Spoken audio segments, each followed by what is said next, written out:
last year saw a major step towards international justice. Omar al-Bashir shall be arrested to stand trial for crimes committed against millions of civilians in Darfur. For the first time ever, a warrant was issued for the arrest of a sitting head of state by the International Criminal Court. To date, 111 states have signed up to the Rome Statute of the International Criminal Court, and there have been prosecutions for human rights abuses in 50 countries. Despite progress, we still have a very wide global justice gap. Too many perpetrators are getting away with some of the worst crimes known to humanity, and millions of people living in poverty and suffering other abuses do not have recourse to justice. The most powerful governments have still not signed up to the International Criminal Court, shielding them from external pressure to address their own abuses. Detentions in Guantanamo by the US government were still ongoing, despite the promise that it would close, and no one's yet been made to answer for the abuses committed there.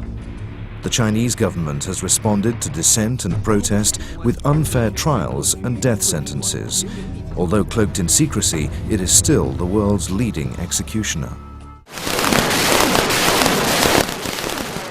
Governments are sidestepping justice. 300,000 Sri Lankans were trapped between the Tamil Tigers and the advancing Sri Lankan army in the final bloody phase of fighting.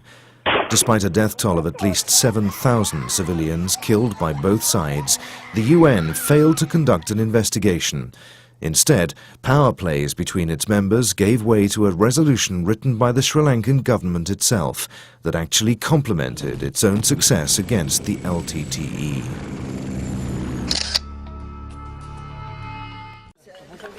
The Goldstone report found that both Israel and Hamas committed war crimes, but states in the UN Security Council have helped to shield the perpetrators. Still, neither side has yet been brought to account.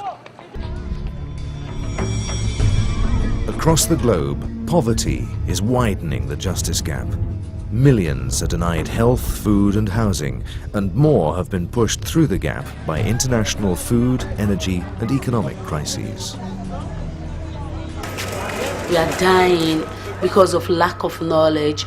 We are dying because we are poor. We are dying because it looks as if there is no one that is hearing our stories. Last year, over 350,000 women are estimated to have died in pregnancy or childbirth because their right to health was ignored. Across the world, the poor are denied a voice. Millions have been forced out of their homes and into greater poverty, seeking freedom from hunger or violence. People fled for their lives from war zones in Pakistan, Afghanistan and Sri Lanka.